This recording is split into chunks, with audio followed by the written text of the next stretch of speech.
Welcome back to the Wrong Advice Podcast. I'm your host, John Pacciuto, and I'm very, very excited to have my neighbor and new friend, Mr. Ben Rizzo, on the podcast in studio with us today. Ben, how you doing, buddy? Hey, what's going on? How about you introduce yourself to the listeners? Great. My name is Ben Rizzo. I am a contemporary fine artist. I take ideas, emotions, feelings, and thoughts and translate them into images and paintings. That's pretty cool. How'd you start getting into art? When did you start doing art? I started a long time ago. It's been an interesting journey. So my parents are both artists. Oh, cool. So I grew up in the fine art world. They own a frame store in Chatham, and they still run the business. It's been over 40 years. So oh shit, yeah, they're killing it. So I grew up in that. As a kid, I would go there, and my dad worked 7 days a week. So a lot of times that was the babysitter or that was me working as a little kid. Yeah. And I remember my earliest memory, I was 7, and my dad would set up all these boxes in the shop. And I would go through the shop, and there was art all around, but I would just kind of hide in boxes or take a hammer and destroy all these boxes. I mean, I was a monster. I still am, but I'm more controlled now. But Dry January's serving you well. Dry January, right? I'm doing that this month. But yeah, February I'm going to drink heavily again. Yeah, I appreciate that. I'm kidding. Yeah. As you're drinking, so we walked into to everyone listening, and he goes, "Want a drink?" And part of me thought, you know what? Tonight's the night. I mean, you got, what is it, 27th? 3 days. Yeah, I've made it far enough. But anyway, so yeah, I remember drawing on like a support beam in a red Sharpie, and it's still there to this day. It's this lady in this like stick figure, and I was 7. And so fast forward, through my teens, didn't really acknowledge it. But again, I was around it all the time. I would help my dad out. Mm-hmm. And then I took AP art, and I remember the moment when I would spend like 4 hours drawing a still life, and my teacher was like, "No, that's not good." And then I did this drawing in 10 minutes. It was me playing guitar, and I had a charcoal stick, and I essentially held it overhand and just did this. I'm a lefty for everyone listening. I just did this really quick gestural thing, and he was blown away by it. And at that moment, I realized, wait a second, 10 minutes versus 4 hours, And that is also a good point. If you're an artist listening, this is definitely a good podcast to listen to. Thank you. Because this is my business now. This is what I do full time. If you're not an artist, this is still a great podcast to listen to because we both have lived, I would say, pretty full lives with adventure, risk, and we're able to support ourselves. So yeah, totally. But that was a cool moment for sure. So you were like, what, 16, 17? Yeah. And just, I was floored by that because, I mean, you want approval at that age. You're always seeking, like, oh, is this good? And I've taught art as well. So I saw it when I was a teacher. I saw how kids grew up and how their minds change and how, their peers influence them and such. So then I went to go on to study art in college. And where'd you go to school? James Madison University. My sister-in-law went there. JMU, right? No way. Virginia? Yeah, Dukes. Yeah. What'd she graduate? I'm 08. She's probably like 11? Okay. 2011? So I was 2013 from JMU. Oh shit, you're young as fuck. Yeah, I'm a young one. Don't be fooled by the beard. Yeah. I thought you were like at least like 39, 40. Totally kidding, bro. This is one of those examples where like audio doesn't do what your face just did any service at all. I know. It went completely blank. I mean, I'm honored. I'm so honored. I do have more gray hairs than you do. No. It's all under the hat. I don't have a lot on my face, but my hair is getting there. I don't mind. I'm just going to look distinguished. That's why you wear a hat all the time. Yeah, that and I just don't feel like doing my hair, but I'm super lazy. I'm super curious how the process of like becoming a working professional artist occurs. So you show aptitude at the skill level in high school. Yep. You're obviously in AP classes. You go to college for art, which to me seems, pardon my French, really fucking stupid, right? Like spend $100,000 to do the thing that you could do without going to school for it. Yeah. No, so dumb. Sorry, but yeah, stupid. What does that process look like? So you go to school, you major in art, you get an art degree, yeah, and then what? So I majored in art and also education Oh, okay. because as stupid as I am, I also am pretty pragmatic. So I was thinking, what the hell can I do with this? Art teacher. Art teacher, right? So it's never as you plan, though. Sure. And it shouldn't be. So I graduated and I was going to be a teacher. I had some life events happen to me. I got a job working at Apple. Oh, sweet. For about 3 years, I did that. And my journey's been maybe me trying to do different things, but the universe has always been like, you know what, Ben? Art. That's not exactly. Like, this job is not you. Mm-hmm. Let's nudge you back on the path. And it's just listening to that voice. So how I got into art is just years and years of working other jobs. I went back to be a teacher after the retail store. I tried to be an artist then, but I was too weak.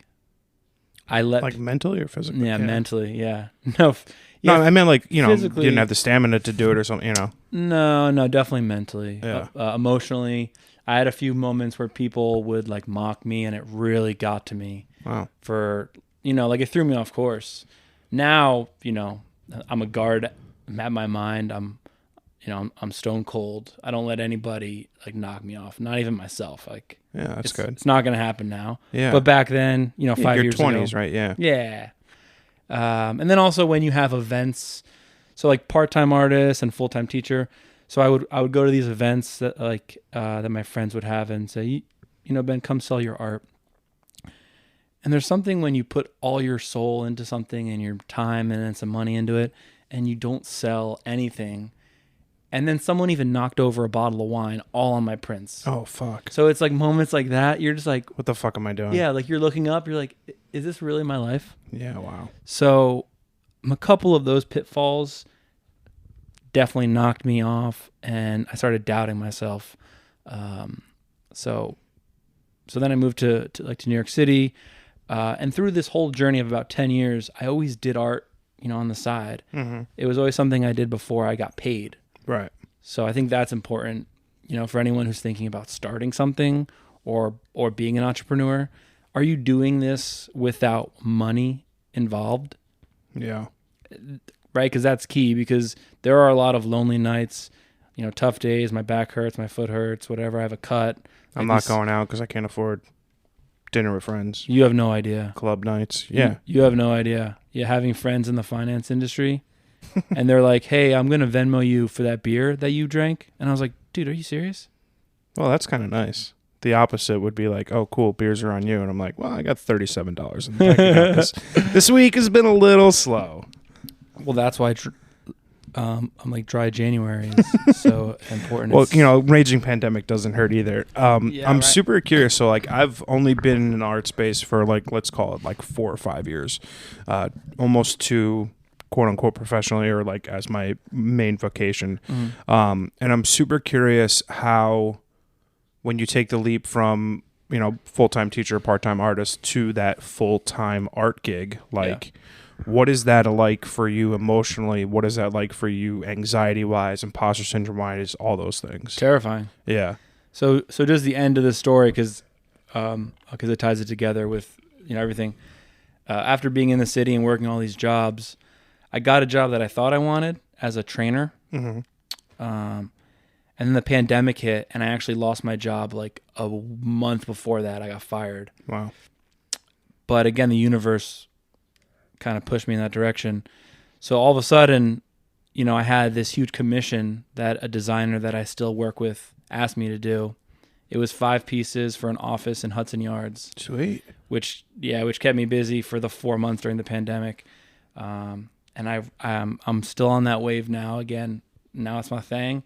And now I'm serious about it. But at the time, I was doubting. I was terrified to watch your money go down. Down. And you're selling stocks or any investments you've had. You're literally just nervous whole time, just waiting for unemployment to kick in. Like I was there. I would say that was rock bottom for me. I never even got unemployment. I similarly lost my job during the pandemic. But because I never qualified. And I just I sent one follow-up letter and I was like, hey, I'm unemployed. I lost my job. They're like, nah, fuck you. They're like, sorry, John. Yeah. Fuck you, John. New York State told me to go fuck myself and stayed in New Jersey. So Dang. that was terrifyingly Yeah. wonderful. But now we can look at it with zeal and laugh and Totally.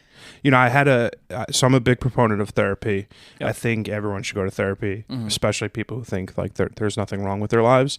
And I was recently having a conversation with my therapist, and I had gotten headhunted for this job like 2 weeks ago. And I was like, I don't, 9 to 5, like, I don't know. It was an incredible opportunity with a wonderful company doing something super cool. I'm not going to say who, what, when, where. We could talk about it offline. And I was like, wow, I mean, that's like such a unique opportunity. I was like, I think I would be stupid not to go for it. So I did. I went through like 4 rounds of interviews, and they were like, by Friday this date, like, we're going to let you know. And then like I never heard back from them. And I was telling my therapist, I was like, for something that I didn't want to then now not have been afforded the opportunity to take that job, it like miffed me a little bit. And he said like the most important thing that I think people don't realize is like sometimes a lot of things fall apart for like the important thing to fall together. Yeah. And he was like, you didn't get this because you're going to be doing something else in 30, 60 days that you would have then had to make a decision whether you'd have to quit this new shiny job that you didn't think you wanted that you then had. Totally. So I think that was like one of the really big takeaways that I've taken recently in life. It's like things fall apart to fall together. Yeah. And you need to let go in order to get. Oh, yeah. Right. And I'm glad I live in a studio apartment because I had to get rid of a lot of stuff. Albeit an expensive one. Obviously, we're neighbors. Yeah, we are neighbors. We're not direct neighbors. We're once removed. Yeah. Whatever that means. But yeah. No, yeah, it's definitely expensive. But yeah, you gotta. I mean, it's a spiritual game, right? Business is a spiritual game, and being an artist is even more spiritual. And you combine the two of them, and I mean, not many succeed. My biggest question for you from an artistic perspective is when you're not working on commission, right? Someone says, I want a dog painting or XYZ building or whatever, right? Like I tell you what I want and I pay you handsomely to do it. Yeah. When you're strictly working for yourself, what inspires you to create on a daily, weekly basis? That's a good question. And I don't want to lose that because I need to support myself. So a lot of my business is commission based. Mm-hmm. I wish I sold more originals. Okay. It's so funny when I have an original that's been over a year and someone buys it. And it's that moment where you almost get rid of it or almost take it off your website or even almost put it in the trash. Right? We should never do that. Ever. I mean, it's art, right? It's art. And it's so funny, the value of art, if you think about it. So in your apartment, you have a lot of cool art. Thank you. And it's subjective. Totally. What you paid for cause or what you wanted to pay for that cause print, someone would look at it, and if you don't know who cause is, you'd say, what is that, $10 for, goods? Yeah. What? $5,000 for that print? What are you insane? Yeah. Flip it for 20, but yeah. Yeah, do that. That is tough about art, and like that's why. So like as a photographer, I think the subjective nature of it is completely different, right? Like there's no, you can get into abstract photography. It's not my bag. Like I would leave abstract. It's limited. It's totally limited. Right. So because of the device you're using. Yeah. So it's like, for me, it's like, I don't often produce stuff that is like super polarizing. Right. The opinion is typically whatever the subject matter is. Right. But for you, when you're working in a contemporary art field, it is completely subjective. Yeah. That's gotta be terrifying. I've gotten used to it. Yeah. There's so much choice where you can definitely lock up. And again, I've been a teacher for over 10 years. So I see people go through that where I used to it. Like at this point, I'm so locked in where I can sit in front of a canvas and just paint and just let my heart just open up to it and not even think. And I paint quick too. And it's so funny during Zoom during the pandemic, I would teach on Zoom. And I just had the worst cadence to teaching because you can't see what you're painting. And I'm just like, hello, John, good? Yeah. And you're like, yeah, I guess. I don't know. Yeah. And then I'm just speeding through. And then when I pause, I start talking and telling jokes and cracking, right? I have a lot of energy. So I started doing that, and there's music playing, and my students are just like, oh, wait, Ben, hold on. Can you like record these classes? Yeah, because we're a little behind. Yeah, and I'm also spitting out like nuggets of info, like, make sure you do this. Make sure you draw lightly with pencil and then erase it with your eraser. Oh yeah, and then there's kneaded eraser. Then there's normal rubber eraser, and then you want them, and then this, and then oh yeah, this happened to me today. Like I'm literally going on this monologue as people are trying to quote unquote paint and learn. I feel like we got off track to your question of painting from the heart or painting something more original. Yeah. So I'm at the point now where I want to have a voice, and it's right as an artist, it's what do I want to say? Yeah, I struggle with this a lot. Right. Yeah. So, and it's important to sit and just like see what comes to mind, right? I'm all about taking the time. If it's not the right time, I don't think you should always go for it. I think there's times when you need to. Yeah. But like a great idea will never interrupt you. I agree. So you have to give yourself, as an artist, I'm saying, right? As a business, it's different. You have to work, you have to do your stuff. Totally. But as an artist, you need to immerse yourself in just life. Mm-hmm. Let life and energy take over, right? And meet cool people like you. Thank you. You're dope. Thank you. That's a callback for callback. Listeners who don't know. Yeah. John was like, hey, wait, I'm dope, right? I was like, yeah, dude, you're OG dope. Don't worry. It's funny that the intentionality between creating is very similar amongst two different vocations of artist and photographer.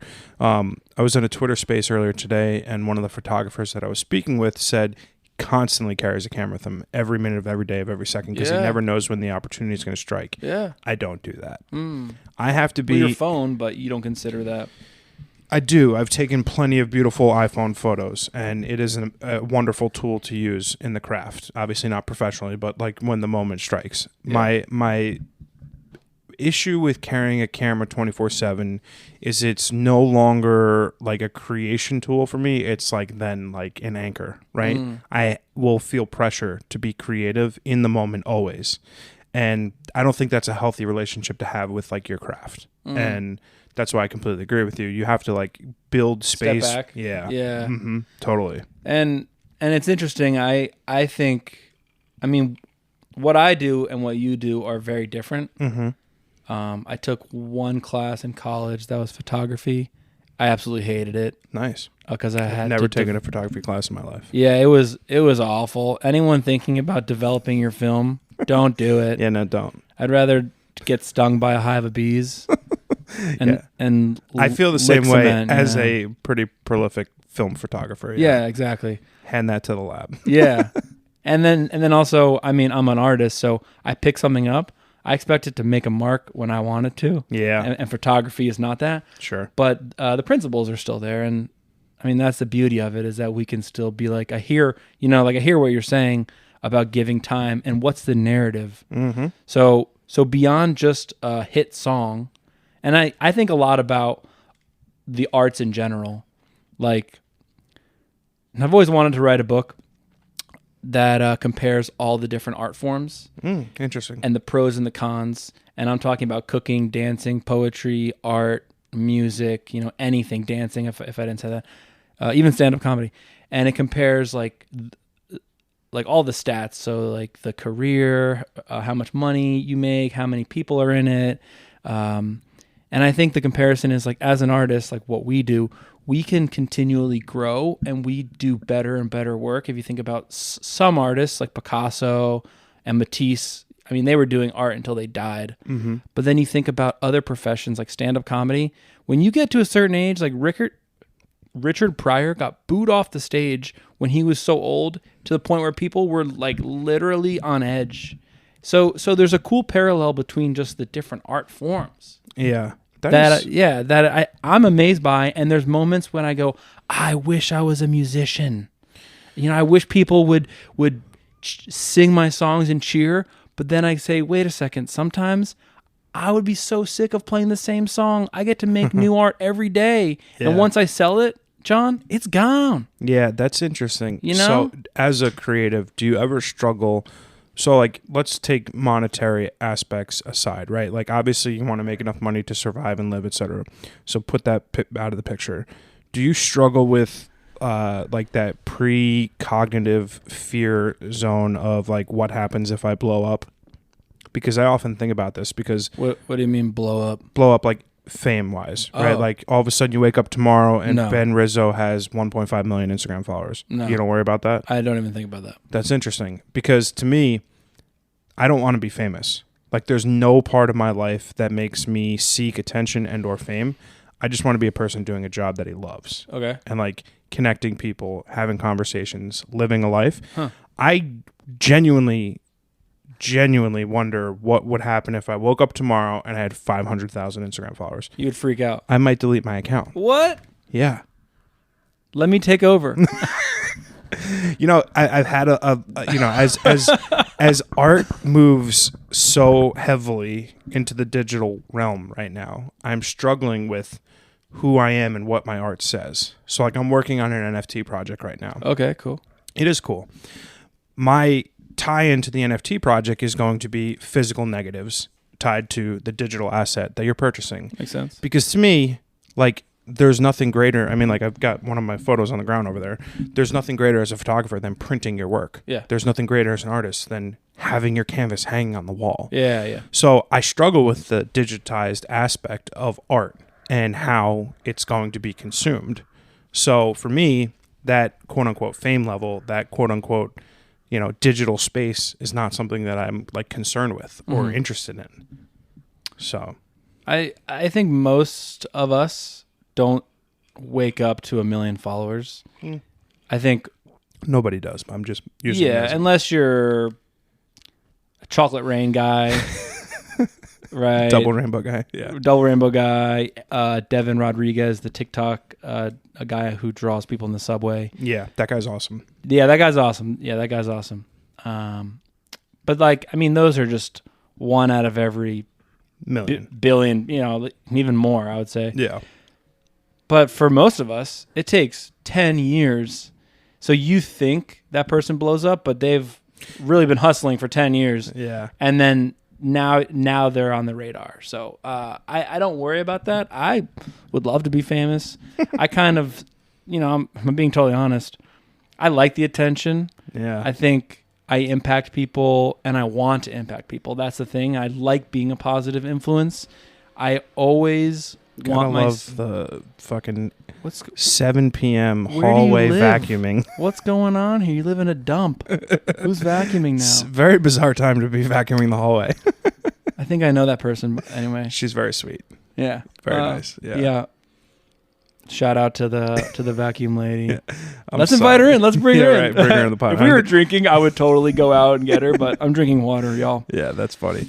So it's you would relish it. You would relish it. I would, just because the impact that I've seen I have on people, and I don't take it for granted either. When you're in front of me, or when you're in a class of mine, or even when you're working with me, like let's say like you want a painting, like I treat you like family. And or like you're the most important thing. Totally. And that's something I learned.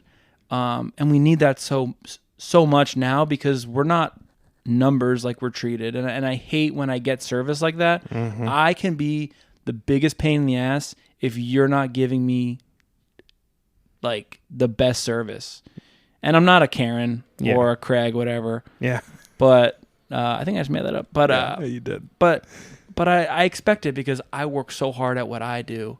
And I love when you get to see people and you change them on the fly. Like I love when you have that moment in the subway and you do that nice act of service where, you know, and that's what I love about not living in New York City anymore. After a while, like you're just a rat and everyone treats you like a rat because there's so many people and you're just a nuisance, you know? To people, it's like, get out of my way. I don't want to look at you. I don't want to talk to you. It's 9 to 5, and I'm taking the subway back, and we're packed into the subway cars. That was a tough life to live for over a year. I'm a very sensitive person. Like, it will affect me, my environment, and the people I'm around, as it should. I'm wondering that you've, you know, built a creative career for yourself, and you mentioned, you know, words that affected you negatively in your 20s, like conversations, whether it was pertaining to like you as a person or you as your work. Yeah. You picked probably like the least kind industry to be a profession in. Really? Yeah, I mean, art being subjective, you could show me something and I'm like, holy shit, Ben, this is sick. Yeah. Right? You Yeah. show it to 5 other people and be like, what the fuck? I don't even know what this is. Yeah. So I'm curious how you can go from taking experiences that negatively impacted you and then like dove head first further into something. Was it just like your desire to create? Are you saying taking that and then spinning that energy into something else? Yeah, like for me, if I had been super negatively impacted at a younger age about my work and my photography, I would have ran as far as I possibly could from it. You double down.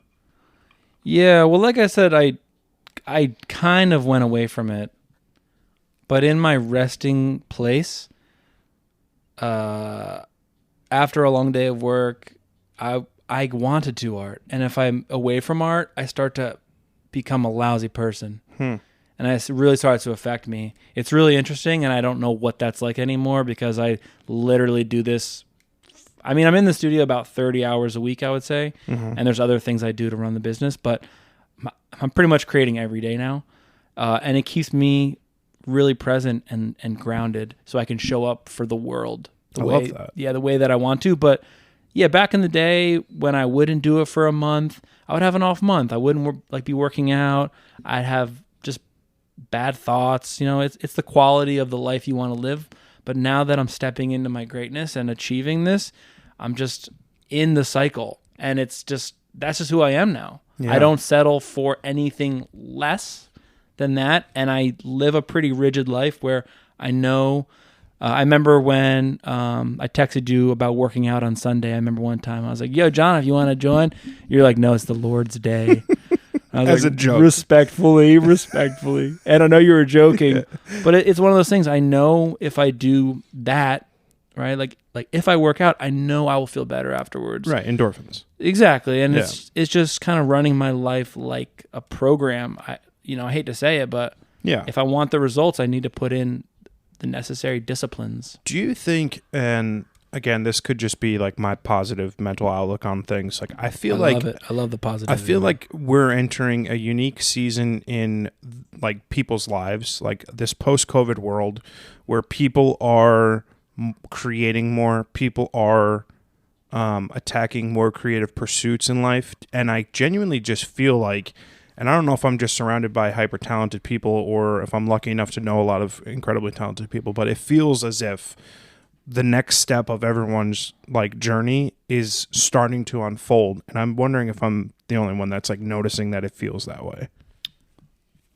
Yeah, maybe it's just your circle or the people, right? Your immediate. I think we're in an interesting time. Yeah. I don't even know where we are, and most people don't, right? I mean, we're definitely in a winter. Mm-hmm. Like actually physically it's cold as hell right now. But I think I didn't mean season like weather. I mean like, the season. No, yeah. Okay. Same. Yeah. No, same. Yeah. I'm super genuinely curious about like the support system that you have around you, because obviously you grew up with family in an industry that you're now thriving in. Yeah. So I'm wondering like what that support system looks like for you, your parents. Like, did they encourage your art? Did they encourage you to like? I would imagine when you're like, 25-year-old Ben, whatever, and you've got a very secure teaching job, and you're like, hey, I want to just do art full time. Your parents were probably supportive. So I would love to know like what that looks like from your kind of last few years. Yeah, definitely have a good support system. My parents are awesome because they support me in ways that nobody can, and that's just more giving me the space. So, for example, my studio is in the back of the frame store. Oh, cool. So my parents are giving me the space. Mm-hmm. They're not like, Ben, this is $1,000 a month. Yeah, thankfully not. Yeah. And I could pay it if that's how it is. Like I was in New York City, I had a studio, which was wonky, by the way. I don't want to get off. Just an art studio, I mean? Yeah. Cool. So it was a shared studio, and It's kind of a good story. I don't know. I mean, we're going to get off track here, but essentially the guy who owned the building lived there. There was no bathroom, so he had to go to his partner's house, and he would always work like 3-hour shifts. He was doing construction on the whole building. So he was not an architect. He was a writer. And he stopped. This is so New York, right? This is so New York. And the story gets crazier and crazier. He hasn't written in over 10 years. He has like debt on debt, and he's just taking loans out. He has these 2 workers that are trying to like rebuild a 7-story like apartment. He would work in the basement. There was about 30 turtles in tubs and bathtubs and like pretty illegal, shady stuff. Lower East Side, if anyone's listening, save those turtles. On the last day, I almost like stole all the turtles, liberated them. There's 3 bunnies. There's a cat, Ezra, adorable. But I would paint there for almost a year. I painted there. And this guy was fascinating. Richard. What did you pay? For that, I think it was around $600 a month. That's insane. For like literally, if you saw the space, it was a dirty basement, and he worked there, and he was super passive aggressive. So if I left my stuff out, he would like kind of like look at me, and then he like his energy. I felt his energy shift and drop, and then he would come around and be like, "Hey Ben, sorry for yelling at you. I'm just having an off day." And I'm like, "Yo, I make a mess. Like as an artist, I don't sit and paint with a small brush. I paint on large sheets of glass that are 6 feet long. I'm cutting it off with a blade. Like I'm very active in my process." So your parents' studio space, yeah, a little bit better. Sorry, I just had it. Yeah. So it's much better, and they just give me that space, which is awesome, and I'm super thankful that they do. And I met a lot of good clients through that as well. And I mean, they've been supportive, helping me to move and just driving into the city, like stuff like that. That I think is invaluable. So did you move from the city into our building? Yeah. Did you come straight here? Yeah, I moved to Montclair from New York City in July this summer. Nice. Yeah, I feel like, so I've always loved Montclair. I grew up, a town over in North Caldwell, and you weren't far. And I assume you grew up in Chatham? Melbourne. Okay. So not far. There's Jersey a great buzz? Yeah, there's a great art scene in Montclair. So yeah, it's I feel like it's a very natural landing spot for people fleeing New York. Yeah, it's also cool. The building that we live in is new. Yeah. So it's all people that are kind of nomads. Yeah. That's how I view it, and I've met a lot of awesome people here. Yeah. I had I don't want to get off topic. Yeah. Remind me to tell you a very funny elevator interaction that I had earlier this week. I feel like the more that I actually think about this conversation and whatever the last 30 minutes, I feel like there's so many off-topic things. That's okay. That's normal. We're here talking about you, not about the hilarious absurdity. Yeah, no one wants to listen to the elevator. Yeah, no, for sure not. So like I've found that a lot of my life has always been spent looking forward and not enough time being cognizant of the present. And I think that's easier to do when you're 18 going to college, 22 graduating college, first job, the whole 9 yards. Like you just natural for you to look forward, right? When I get this promotion, I can afford this car, etc. Yeah. Now that like I'm in a creative pursuit, it's all about now, right? How many jobs can I book for next week? How many projects can I work on, etc. I'm never looking out beyond a few months. Right. Do you have the same sort of mental, vision of your career? Like, do you stop to think out beyond a year? Like, how's that work for like? Yeah, you do. I think you have to. Interesting. I don't do that. Because a plane, when it takes off, it knows where it's going to go, and that's before I take off. Mm-hmm. But once I take off, then it's about the now. Interesting. So I like to think, and I'm pretty reflective as a person. Every New Year's Eve, I always sit down and I look through my whole camera roll from the year, and I journal for 2 hours and just kind of share all the memories and thoughts I've had. That's cool. Because I think it's important to say, oh yeah, wait, I did all these really cool things. Like, let's not just breeze over them. But then again, I think how I got to being an artist and how I got to being a paid artist, right? To go back to the first question, is by setting my intentions and to believing that if I say I want to land 5 new clients over the next quarter, I need to have that intention and I need to set those goals, because that stuff actually comes true more times than not. Totally. When I'm actually putting in the work and hustling and grinding my ass off. and I set the goals at the same time, that is the amazing power where I'm unstoppable. I feel like it's the mixture of the two. But yeah, I mean, you have to be present. I'm totally into manifesting things now, right? But like for me, I'm not looking at like I'm not putting timelines on things like 3 years from now I need to be directing a feature film, right? Like Right. I don't have that sort of foresight for that, right? Like so it's more, next month, like let's say. But if you want to do it, if you want to do the feature film, it's not a bad idea. And right, then but like, why can't I do it 6 months from now, right? So like for me, Perfect. like I mean, I have long-term goals. Don't get me wrong. Like Okay. things I want to check off of like in my 10 years, what do you want career to do? bucket list. I mean, I want to have my first photo book done. I want to have my In 10? first. Yeah, in 10 years for sure. I'm gonna do it this year probably. There you go. Yeah. Yeah, but like so all the things that like I don't know, I have all those things, but like I don't need to do it in 10 years. I want to do it in like the next 10 months. Yeah. But like that's just how I look at life. The last 2 years has only proven that there's no guarantee. Yeah. There's no promises of tomorrow. So like I've been very intentional about my time, the things I want to build out of my career, the projects I want to work on, the clients I want to work with. And yeah, for sure. I think people are pretty good at thinking in the future, but like long term. Mm-hmm. Like, I want to be married, have kids, get a house, have a dog, get this much money, be promoted. But in a year, I think they really shortchange themselves. And in the short term, and then what happens is once you let yourself down a couple times, then you totally lose faith. Totally. And that's the hard part is like, how do I break the pattern? And it's hard, honestly. What do you do when you fail? Now I laugh my ass off and I smile and I say, that was awesome. Yeah. I'm sorry. Can you Yeah. give me an example? Like you're working on a piece. Yeah. Oh yeah. I have a brilliant example. This was over a year ago. I was doing a piece for someone and I never do people. Mm-hmm. I rarely do people. That's not my strength. Mm-hmm. I could do any style you want except for realism. That just doesn't bring me joy. I feel like dying when I do realism. I don't want to paint what you can take a photo of, for example. Sure. Like that's your lane. I want you to do that. I want to paint what is the unimaginable. Mm-hmm. So I was doing this piece. It was him and his fiance in Rome. And it was a watercolor piece. And I was doing a really awesome job on it. But right where her face was, there was a big light. And it kind of was like interrupting the face. And I was like, yo, can you send me another photo of her face? He's like, man, that's the only photo I got.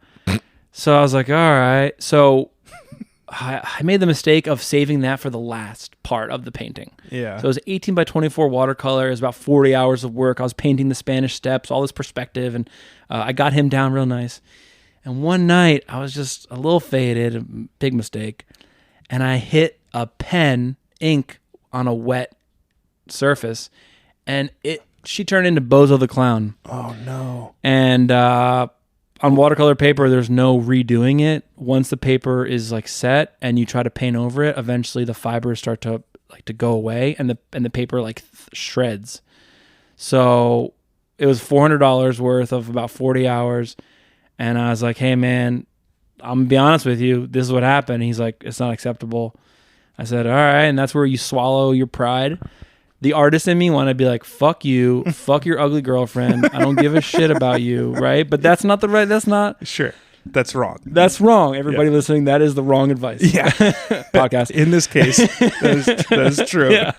So I said, look, I can give you your money back, or I can paint something else, or I can do it again. What do you want me to do? And he said, don't worry about it. Just give me my money back. So that was a moment that was tough, honestly. Again, like I said, it was a week's worth of work, and it was a lot of money, and I had to bring that back. And I learned, one, don't let any sort of drugs or anything get in the way of the work, because I was faded that night, right? Yeah, you could have not done that. I should have not done that, right? Yeah. Or I could have, but I did. Yeah, it's fine, right? Yeah, that's brutal. There's no like undo button. Yeah, there's no undo button. I love Photoshop. Trust me. Oh. As an artist, I go Command Z, Command Z, Command Z. Yay! Let's right? Like let's roll. Let's go, man. Yeah. So that was probably the biggest mistake that actually got in the way of my business. Nowadays, I think I'm more heads up, and I have a business partner. He's more of like an employee, like real part-time, that I run things by if I'm going through some things, or my parents, because I see them often, or I'll just really sit and just meditate on it. I'm a big believer in, again, how am I feeling, and just letting it without me judging the emotion or the thought. We live in a society where people are judging everything and everyone on social, on dating apps, on friends, on Reddit. Like, it's all just a judgment zone. Can we all just take a step back for 1 second and just let them exist? I wish we could, but we can't. I think about it often. It's like it's so volatile. I'm super curious how you deal with the toxicity of social media and your artwork. For a very long time, I was very cognizant of how many likes a photo got, how many followers I had, what my percent gain week over week was. I got so nauseated into the nitty-gritty of the analytics of things that like I was no longer creating for creation's sake. I was like, well, if I post this kind of photo, this is shown to do this well and blah, blah, blah. And like I've very recently gotten fuck Instagram, right? Good. It's pointless. Yeah. So I'm curious how you deal with that. So my question to you is, if a print sells and another one doesn't, is that the same thing as an Instagram video getting more likes and another one not? No. What's the difference? Money. True. So like, there is money at stake. So like when you mentioned, like, you know, if you go a year without selling something, you'll like think about throwing it away. I would never do that. Not always. Okay. If it's a piece where I go, I know I learned, like I failed in this piece, then I'll throw it away. But if it's something that I believe in, I have pieces that I've had for over 5 years that I still have, because I know, again, I can see it selling. So I constantly just to clarify. Yeah, I constantly repost a photo, which is a photo I took on the subway of a woman, I think, barefoot, full body obscured behind her trash can, her shopping cart full of life belongings. It's a homeless Oscar person. the Grouch. What is this? It's a homeless person. It's a incredibly powerful image. Okay. It shows just a barefoot and someone's entire worldly possessions. And I post that photo once a month. It never gets likes because like people don't want to think about that. Right. It is, I think, without question, not the best photo that I've ever taken, but the most meaningful, the most powerful to me. Yeah, I love that. And maybe in general. And yeah, I won't print it because if I don't sell it, that will bother me. Really? Because I think so highly of this image. Yeah. But on Instagram, I know that there's going to be things that I show that aren't going to be well received. I don't care so much anymore. Yeah. No, it's an ego thing, right? Like, totally. When I make art, and a lot of questions I get are like, how do you get rid of a painting? Or how do you let it go? Don't you feel attached? I go, no way. I want all my children to live on amazing lives, not with me. Yeah. Well, if it's with me, it's a problem, right? If it's with me, it's a problem. Yeah. I don't have any kids, and that's not my philosophy on having actual kids. I'm talking about my paintings, everybody, not my kids. Yeah. I want to have 20 kids. I'm kidding. But yeah, so the Instagram thing, we all get caught up in it, but I identify that it's a game and it's not the real life. Totally. Today, for example, I posted a reel of me painting, kind of like a POV where you just see the brush, and I knew it would perform poorly because the last 3 weeks I've been posting videos of myself kind of modeling and other people opening artworks and more of a lifestyle, and I'm transitioning back into the production side, and the algorithm hates me. Well, fuck the algorithm. Good place for TikTok though. I just joined today. I know, but that's why I brought Rizzo it up. Art.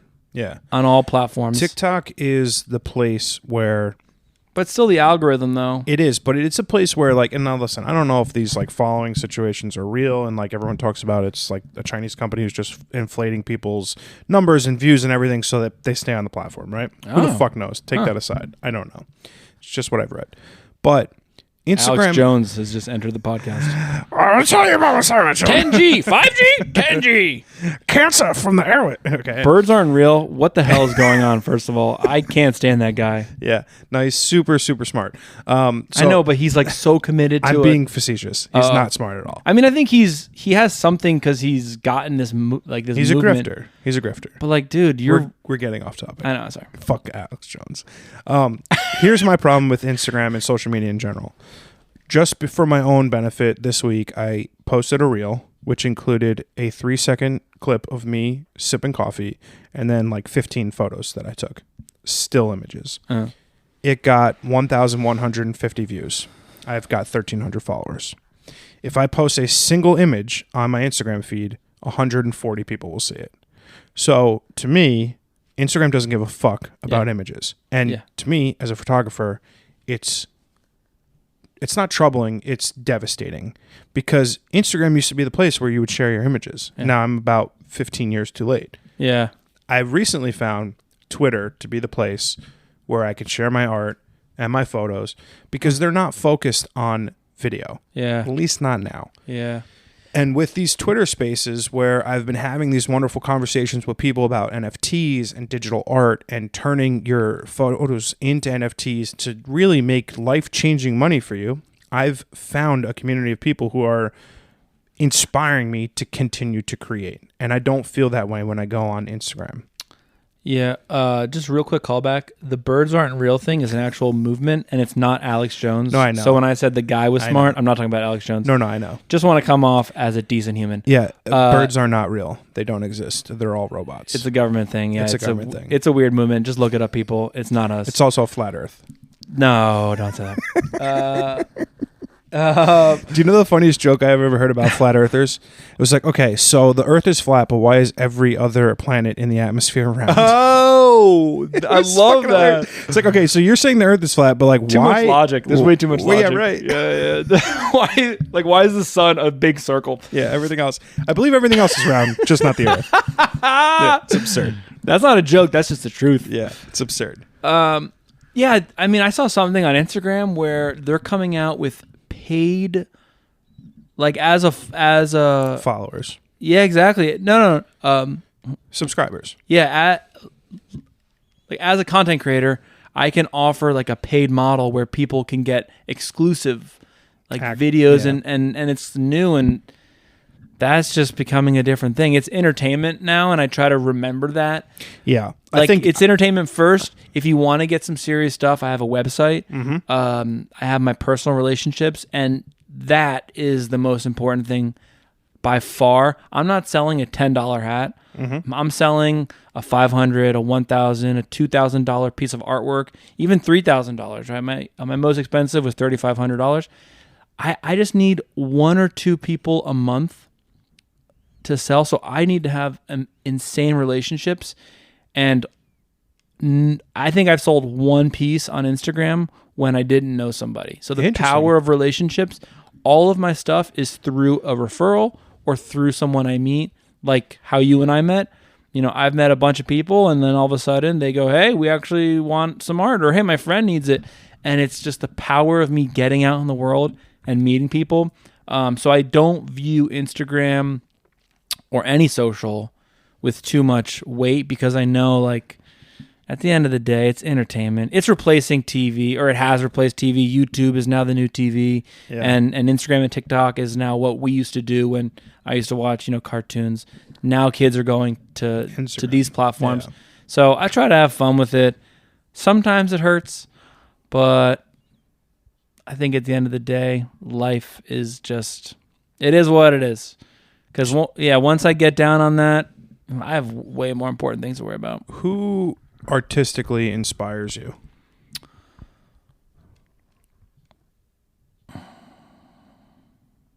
So many people do. I have a huge list, but I mean, just going off the top, I mean, Kanye is my man. Yay. Sorry to hear that. Don't be sorry. I love that guy. 2011 post Kanye. I mean, pre 2011 Kanye, greatest human being ever. All post 2011 Kanye, get fucking bent. All 44 years, Kanye, or whatever, however it was. Hard pass. Yeah. We talked about this, I think, when we first met. Yeah. And I love it. I mean, look, I get it. Yeah. I just love the artist side. Like, he's grown and developed, and as an artist, no artist should stay the same if you're going to stay relevant. But yeah.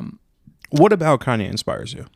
I know when I say that, some people go like, "Oh God, he's such a like egomaniacal, psychopath now," and you hear what he says, but he just, he's one that just lets the best idea win, and he's always collaborating, and he's always trying to like reinvent himself, and I respect that as an artist. I don't always agree with what he does. Sure.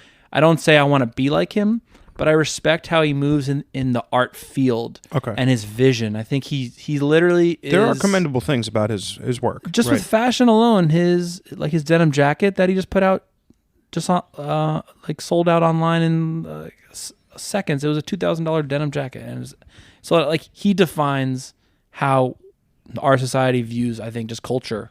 I think he's like a Michael Jackson, I would say, of our time. Yeah, okay. But anyway... Dustin Yellin. Okay. Right. So now let's go to artists, like actual artists that are in my lane. So Dustin Yellin, he's an awesome Brooklyn-based artist who paints on glass, like a lot of panels of glass. Phenomenal stuff. Lori Bell Spirovsky, she's Australian. I actually own one of her paintings. I'm a proud owner. Sweet. It's like a figure portrait she does, but she does it in a really cool, expressive way with colors. Like, it's a mixture of a lot of styles, but I just respect her, and I love watching her grow. I've been following her for 5 or 6 years. I mean, there's so many people nowadays, like Alison Zuckerman. She's crushing it. Austin Wiener. Like, these are all real artists. Like, on Instagram, you can search them all up and you'll find them. Mm-hmm. And I actually respect them and like the style. I think there's a couple. I love comedy. I've recently been watching a lot of comedy. William Montgomery is hilarious. Mm-hmm. He inspires me just because he's quirky and funny and just different. I just love the way he perceives the world. Yeah, there's just so many people. I can't even think of, as many people. Yeah. Bourdain, Yeah. I'm curious how... So like that was random, by the way. I just looked up and there's a Bourdain print, and I just say, shout out to Bourdain. Yeah, R.I.P.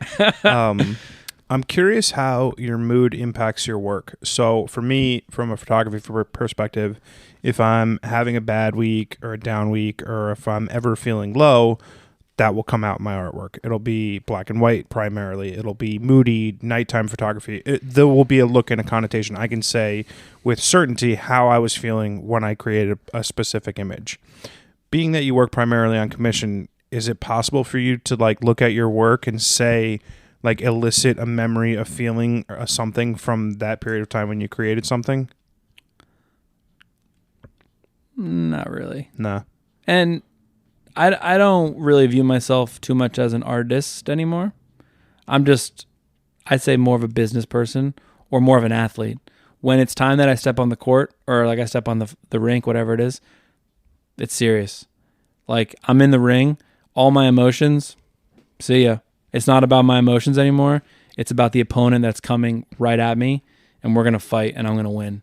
So I try to detach myself, and I prime myself in certain ways by playing a certain song to get me hyped, right? Or like, I meditate, like I said. So I don't feel like I'm doing it as a cathartic thing, like I'm painting and I'm like, yeah, she broke up with me. Yeah. I don't have those moments anymore. Yeah. And if I do, it's on a sheet of paper and I'll cry and go to bed and wake up and be all better. Right. But if it's for a commission, no way. If it's an original piece of artwork, I still try not to let it seep into it because it's work. I think even though we do such a personal thing, I try to view it as work and as a business, not as this is a emotional space. That's fair. It's tough because it is both ways, because I do bring emotion into it, but in a different way, I think. It doesn't come out in your work. It comes out other ways. Yeah, but that's me saying this now. Like, it's cool to look at my older work because I do kind of get a sense of that, or I do see how I applied the paint that year, or how I treated the canvas. And it's cool to see it in its entirety. Like I like to see a body of work together, because then I can start to put the dots together and say, oh yeah, whatever, I wasn't really giving it my all, or I wasn't paying attention that day, but I think I'm kind of past that point, which makes me a professional. I think you're a professional when your emotions of that day don't get in the way. And if I am having an off day in the studio, I'll either go for a walk or do something to get me out of it, because I know that I can turn it off. Yeah, that's just not. Again, I'm a professional, and there's no place for me to be temperamental, to throw a tantrum in my canvas. No, not anymore. That's fair. Yeah. I like to spend the last bit of every podcast doing sort of like a Q&A. Some are easy, some are a little bit more in depth. First couple things that come to mind just off the top of your head. What's your favorite book? I'm really bad. I don't really read much. I'll be totally honest. So I listen to a lot of audiobooks. Okay, that counts. Every day to work, I put it on. But a book, though, Historical Color Guide. Okay. It's all these different color like swatches based on eras or time periods. So it'll be like the Van Gogh page or like the Egyptian page, and it's like 5 or 6 colors that make up the era. Yeah, they make up the era. It's from like the 1930s something. That's cool. It's a really cool book. On a more serious note, because that was like a artsy answer, Tribe of Mentors by Tim Ferriss. That really got me out of a low point. Yeah, he's great. Yeah, and that was just really cool to read, like 500 pages of all the greats. Tools of Titans. There you go. Yeah. I know it's a similar book. Yeah. But I listen to a lot of more kind of like biographies and stuff like that. I don't like fiction. I never read fiction or listen to fiction. I usually do one-off. Fiction, nonfiction, fiction, nonfiction, fiction, nonfiction. Really? Because it depends on like what the nonfiction subject is. But occasionally I like to read heavy shit and I need a palate cleanser. And there are a few authors that I read a lot of their fiction work. A.G. Riddle's one of them. Okay. He's just an incredible storyteller. And one of the few fiction writers I still will read anything that he puts out for sure. It's so weird. I don't know why that I just can't get into fiction. I'm just not. Do you watch a lot of movies? Not really.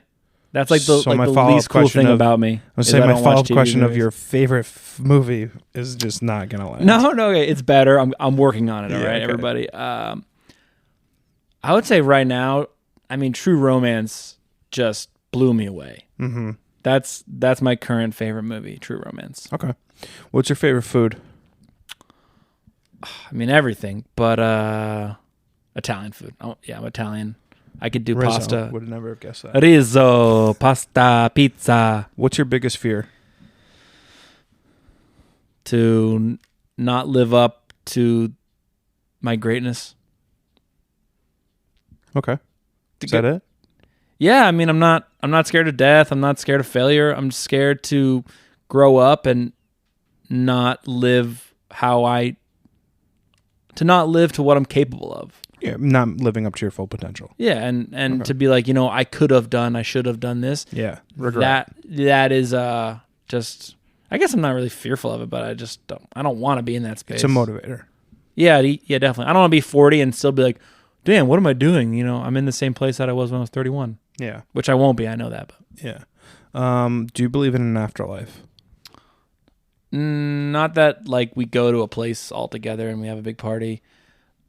I believe that energetically something happens to us, and in different ways people can come back. Like I think I'm on my 3rd or 4th lifetime. Reincarnation. Some version of it, right? Because energy will, kind of disperse amongst the earth. But yeah, I think when we die, we die. I think we are in a vast universe that is so great, 17 billion light years wide and growing, and black holes and all these things.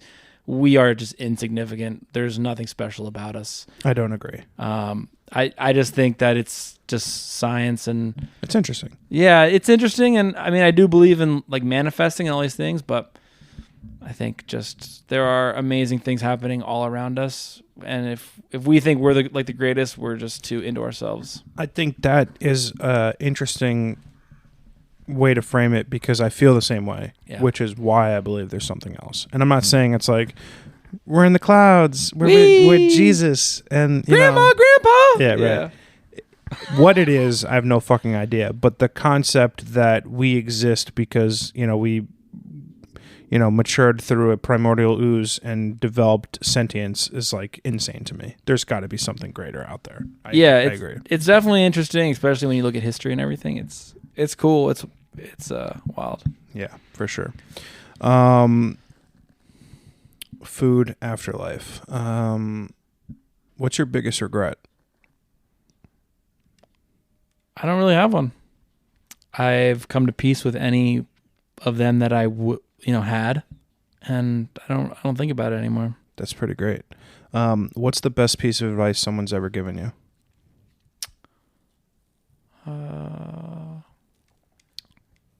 So two, if I can. Yeah. So one is a community is everything. Mm-hmm. And then another one is that we are all snowballs and we're accumulating experience and we're growing no matter what. Even if you're doing something 1 year that's not what you want to be doing, you're still getting something out of it. Don't be worried. Don't have an identity crisis. Learn and grow because that is what makes you, is your experience. And again, as an artist, that was huge for me to hear because I was like, is it bad that I'm jumping from topic to subject and like everybody else is painting the same style for years? And my teacher goes, no, like that's your strength. Yeah. And I'm still on that wave. I still do 3 different styles a day. Like I don't, like, my art, like it's never the same thing. Yeah, there's always cool. a nuance to it. And I think that really is always going to stay with me. Yeah. What was the second one? Community. Oh, right. Is the most important thing. Yeah, to be around the community. What is your best piece of advice for everyone hearing you on this podcast today? Invest in yourself. It is the most important thing that you could ever invest in. You're the greatest asset. You're the greatest investment of your life. Don't forget that. People will put $10,000 into a car or $20,000, but they won't put it into themselves. That's a problem. I like that. Yeah, I was. I don't remember where I heard this, but some guy who was like in his 40s or 50s, he was on a podcast or a TV show or something. He was like, I spent my 20s treating my body like an amusement park. Yeah. And unfortunately, I think I have done the same thing. And hell yeah. He was like, you don't want to get to the point where you're 50 and you can't get out of bed in the morning because you didn't take care of yourself. Yeah. He's like, you get one body, you get one mind. And you really do have to take care of yourself. I agree. And I mean that more beyond just the physicalness. I mean, no, I understand. Yeah, like take classes, like learn skills grow. And be more valuable. Totally. And you'll be I think my thirst for knowledge has compounded in a way, basically once I hit 30, I wanted to learn everything. When I was in high school and college, I didn't go to class. I didn't give a shit. I would get good grades just because I could retain knowledge. Like I didn't give a fuck about it. I wasn't interested in learning. I just was going through the motions to get to the next thing. And my thirst for knowledge at this point at 36 years old is unrivaled in my life. It's been a real great treat and something I love. Hell yeah. Last question. Give me a recommendation for something you've consumed lately.